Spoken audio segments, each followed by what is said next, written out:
Hi guys, இந்த சேனலில் full and full option பையிங்கை பற்றி தான் பார்த்துட்ருக்கோம். இந்த வீடியோவில் வாய்ஸ் கொஞ்சம் டல்லாக தான் வந்துட்டு இருக்கும். ஏன் அப்படின்னா ட்ராவலில் நான் ரொம்ப இடத்துல தண்ணி குடித்ததுனால தொண்டையில் கொஞ்சம் ப்ராப்ளம். ஸோ அதனால் வந்துட்டு வாய்ஸ் கொஞ்சம் டல்லாக தான் இருக்கும். அதனால தான் நான் லாஸ்ட்டாக செவ்வாய்க்கிழமை கூட என்னால் வந்துட்டு வீடியோ அப்லோட் வந்துட்டு பண்ண முடியல. ஸோ அதனால் கொஞ்சம் அட்ஜஸ்ட் பண்ணிக்கோங்க. ஜஸ்ட்டு லாஜிக்கை மட்டும் புரிஞ்சுக்கோங்க. இப்போ நாம எல்லாருமே வந்துட்டு பார்த்தீங்க அப்படின்னா கோடெக் செக்யூரிட்டியில் தான் வந்துட்டு ட்ரேட் பண்ணிக்கிட்டு இருக்கோம். எதனால் அப்படின்னு பார்த்தீங்கன்னா இது ஒரு பேங்கிங் செக்டார் ப்ளஸ் வந்துட்டு பார்த்தீங்கன்னா ப்ரோக்கரேஜுமே வந்துட்டு லோ ப்ரோக்கரேஜ். அதாவது நீங்கள் ஒரு ஆர்டரை எக்ஸிக்யூட் பண்ணீங்க அப்படின்னா ₹10, buy side ₹10, sell side ₹10. So டோட்டலாக ₹20. அதுக்கு ஜிஎஸ்டி வந்துட்டு பார்த்தீங்க அப்படின்னா ஒரு ₹3 அப்படி வரும். நீங்கள் அதர் ப்ரோக்கர் வந்துட்டு யூஸ் பண்ணீங்க அப்படின்னா buy side 20, sell side 20, 40, brokerage வந்துட்டு பார்த்தீங்கன்னா ஒரு ₹8 வரும், ஒரு ₹48 வரும். ஸோ நம்ம இங்கே ஒரு ட்ரேடுலேயே வந்துட்டு மினிமம் ஒரு ₹20 ஒரு ₹25 வந்துட்டு சேவ் பண்ணுறோம் ப்ரோக்கரேஜில். ஓகே, இப்போ இதில் இதுக்கு முன்னாடி வந்துட்டு பார்த்தீங்க அப்படின்னா ப்ராக்கெட் ஆர்டர் அப்படிங்கிறது வந்துட்டு சென்செக்ஸுக்கு இல்லாமல் வந்துட்டு இருந்தது. இப்போ சென்செக்ஸுக்கு இருக்குது. ஓகே, நான் ஆல்ரெடி வந்துட்டு கில் சுவிட்ச் ஆன் பண்ணியிருக்கிறதுனால என்னால் வந்துட்டு இப்போ உங்களுக்கு ஷோ பண்ண முடியல. இந்த இடத்துல இன்ட்ராடே அப்படின்னு சொல்லிட்டு இருக்கு இல்லையா, அதை கிளிக் பண்ணீங்க அப்படின்னா இங்கே ப்ராக்கெட் வந்துடும், ப்ராக்கெட் ஆர்டர்னு வந்துடும். இந்த ப்ராக்கெட் ஆர்டரை கிளிக் பண்ணிவிட்டு நீங்கள் என்ன ப்ரைஸில் வாங்கணும் அப்படிங்கிறத இந்த பையிங் ப்ரைஸில் என்ட்ரு பண்ணிக்கோங்க. அப்புறம் அங்கே ஸ்டாப் லாஸ் இருக்கும். அந்த ஸ்டாப் லாஸில் நம்மளோட 25% ஸ்டாப் லாஸ் எவ்வளோ பாயிண்ட்ஸ் இருக்கோ அந்த பாயிண்ட்ஸை என்டர் பண்ணுங்க. டார்கெட் 50%. ஓகே, அந்த நம்ம என்ட்ரி ப்ரைஸ்லேருந்து 50% எவ்வளோ டார்கெட்டோ அதோட பாயிண்ட்ஸை மட்டும் என்டர் பண்ணால் போதும், நமக்கு இங்கே ஆர்டர் வந்துட்டு ப்ளேஸ் ஆகிடும். அதாவது நம்ம ஒரே ஒரு டைம் ஒரு ஆர்டரை ப்ளேஸ் பண்ணுறோம், அதுலேயே ஸ்டாப் லாஸ் ஆர்டரும் ப்ளேஸ் பண்ணிடுறோம், டார்கெட் ஆர்டரும் ப்ளேஸ் பண்ணிடுறோம். எது ரீச் ஆகுதோ இன்னொரு ஆர்டர் வந்துட்டு கேன்சல் ஆகிடும். ஓகே, இப்போ இதனால் என்ன பெனிஃபிட் அப்படின்னு பார்த்தோம் அப்படின்னா நம்ம ஒரு ட்ரேடை எக்ஸிக்யூட் பண்ணும் பொழுதே இந்த ட்ரேடுக்கு வந்துட்டு இவ்வளோ ப்ராஃபிட் இவ்வளோ லாஸ் அப்படின்னு ஃபிக்ஸ் பண்ணிடுறோம். நடுவில் போயிட்டு மார்க்கெட் அப் சைடோ டவுன் சைடோ போகும் பொழுது நம்ம எந்த ஒரு ஆர்டருமே கேன்சல் பண்ண தேவையில்லை. ஜஸ்ட் ஒரு ஆர்டரை ப்ளேஸ் பண்ணிட்டு அது ரன் ஆகிற வரைக்கும் எண்ட் ஆஃப் த டே என்ன ரிசல்ட் வருது அப்படின்னு சொல்லிட்டு பார்த்தா போதும். ஓகே கைஸ், இப்போ இன்னைக்கான ட்ரேடுக்குள்ளே போயிடலாம்.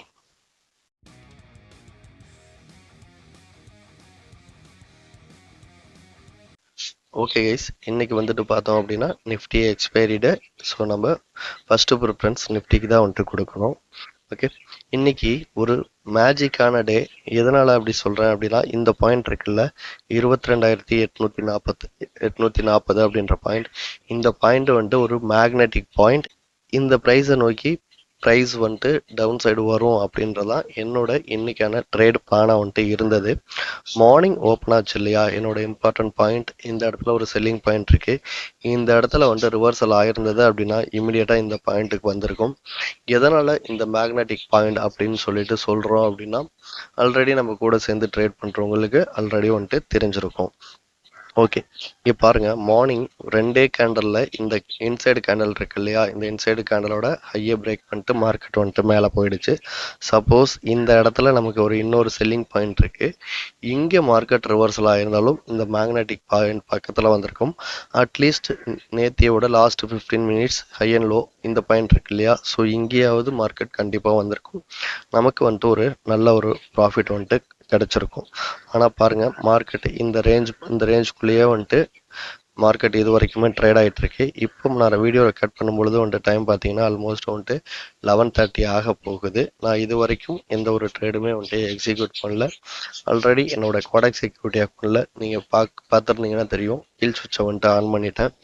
இதனால் நான் கில் சுவிட்சுக்கு ரொம்ப இம்பார்ட்டன்ஸ் வந்துட்டு கொடுக்குறேன் அப்படின்னா நம்ம மைண்டு வந்துட்டு சும்மாவே இருக்காது. ஒவ்வொரு கேண்டில்ஸை வந்துட்டு பார்க்கும் பொழுதும் நம்மளோட மைண்டு வந்துட்டு பார்த்தீங்க அப்படின்னா இந்த இடத்துல பை பண்ணலாம், இந்த இடத்துல செல் பண்ணலாம் அப்படின்னு சொல்லி திங்க் பண்ணிக்கிட்டே இருக்கும். ஸோ அதெல்லாம் அவாய்ட் பண்ணணும் அப்படின்னா நம்ம கில் சுவிட்சை தான் வந்துட்டு ஆன் பண்ணணும்.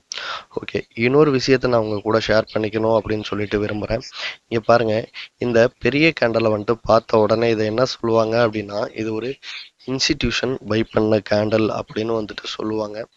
என்னையை பொறுத்த வரைக்கும் நானும் அப்படி தான் வந்துட்டு நம்பிட்டு இருந்தேன். அதாவது இன்ஸ்டிடியூஷன் அவங்களாம் வந்துட்டு பை பண்ணுற இடத்துல நாம் பை பண்ணோன்னா ரொம்ப வந்துட்டு வேல்யூவாக இருக்கும் அப்படின்னு சொல்லிட்டு. ஆனால் இன்ஸ்டிடியூஷன் அப்படின்னு சொல்லிட்டு யாருமே வந்துட்டு இங்கே கிடையாது.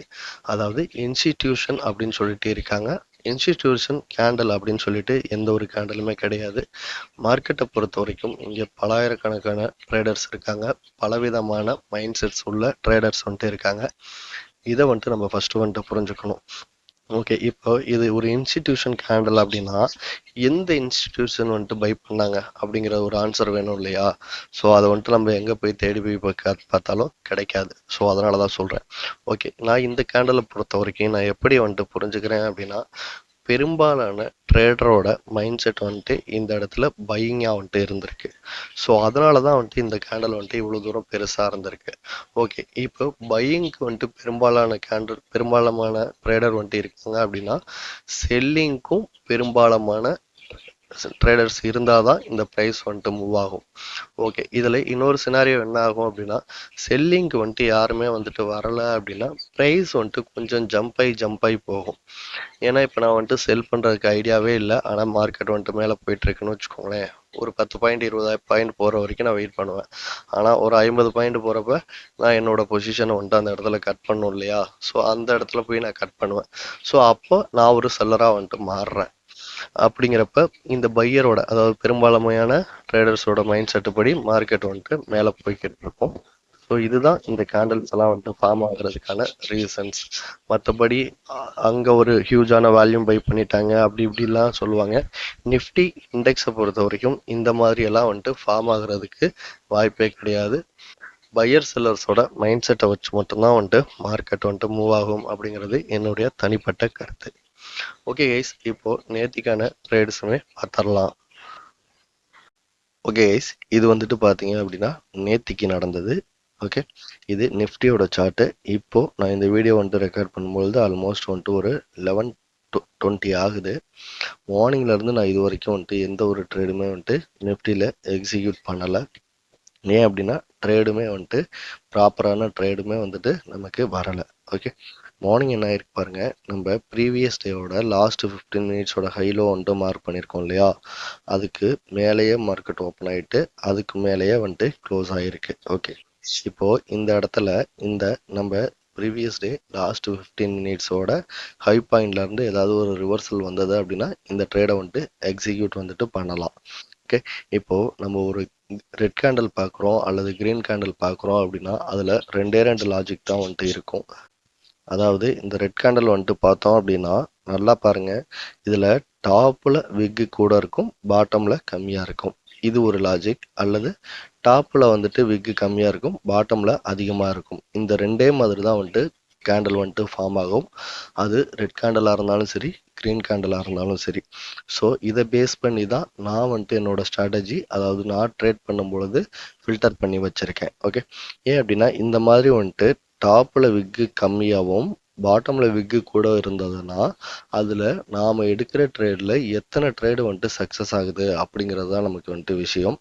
அதே போல் இது ஒரு சாலிடான செல்லிங் கேண்டல் அப்படின்னா அதில் நாம் எடுக்கிற ட்ரேடில் எத்தனை ட்ரேட் சக்ஸஸ் ஆகுது அப்படிங்கிறது தான் நமக்கு வந்துட்டு மார்க்கெட்டில் ரொம்ப ரொம்ப முக்கியம். ஓகே, அப்படி பார்த்தோம் அப்படின்னா இது வந்துட்டு 9:21 கேண்டல் ஒரு சாலிடான செல்லிங் கேண்டல் கிடையாது.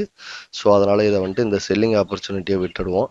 அடுத்தது நமக்கு இருக்க ஆப்ஷன் என்னன்னு பார்த்தீங்க அப்படின்னா, ப்ரீவியஸ் டே லாஸ்ட் 15 மினிட்ஸுக்கு பாட்டம்ல இருந்து ஏதாவது ரிவர்சல் ஆகுதா அப்படின்னு சொல்லிட்டு பார்த்தோம் அப்படின்னா ஆகுது.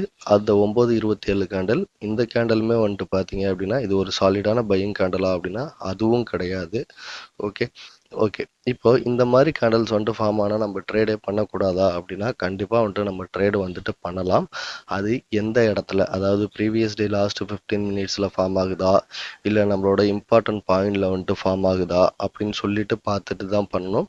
அதே போல் ப்ரைஸ் வந்துட்டு இந்த மாதிரி கேண்டல்ஸ் எல்லாம் வந்துட்டு ஃபார்ம் ஆச்சு அப்படின்னா நான் ஒரு பர்டிகுலர் ப்ரைஸ் வந்துட்டு மூவ் ஆனதுக்கப்புறம் நான் ட்ரேடை எக்ஸிக்யூட் பண்ணுவேன். அதர்வைஸ் வந்துட்டு நான் எந்த ஒரு ட்ரேடுமே வந்துட்டு எடுக்காமல் மார்க்கெட்டில் வெயிட் பண்ணிட்டு தான் வந்துட்டு இருப்பேன். ஓகே, அப்படி பார்த்தோம் அப்படின்னா இந்த இடத்துலையும் வந்துட்டு நான் எந்த ஒரு பையிங் ஆப்பர்ச்சுனிட்டியும் வந்துட்டு நான் எதிர்பார்க்கல. ஓகே, மார்க்கெட் வந்துட்டு பையிங் சைடு வந்துட்டு போயிட்டுருக்கு. இப்போ நான் ஏற்கனவே சொன்ன மாதிரி ஆல்மோஸ்ட் வந்துட்டு ஒரு 11:20 ஆகுது. இதுக்கப்புறம் நான் வந்துட்டு எந்த ஒரு ட்ரேடுமே பண்ண போகிறதில்ல. ஆஃப்டர் 1:15க்கு அப்புறம் எனக்கு இங்கே ஒரு இம்பார்ட்டன்ட் பாயிண்ட் இருக்குது, அதாவது 22,921. ஸோ அங்கே வந்துட்டு ஏதாவது ட்ரேட்ஸ் வந்தது அப்படின்னா நான் வந்துட்டு எக்ஸிக்யூட் பண்ணுவேன். ஓகே, இதுக்கு மேலேயும் பார்த்தீங்க அப்படின்னா நமக்கு இம்பார்ட்டன்ட் பாயிண்ட்ஸ் வந்துட்டு இருக்கும்.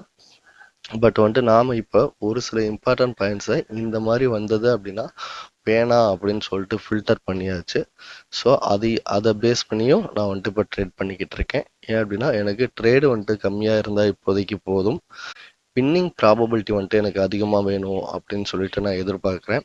ஸோ அதனால் பார்க்குற எல்லா 30 மினிட்ஸ் கேண்டலும் மார்க் பண்ணாமல் அதில் ஒரு சில ஃபில்டர் பண்ணி மார்க் பண்ணி நான் இப்போ வந்துட்டு ட்ரேடு வந்துட்டு பண்ணிக்கிட்டு இருக்கேன். ஓகே கைஸ், அவ்வளோதான் இந்த வீடியோ. தேங்க்ஸ் ஃபார் வாட்சிங்.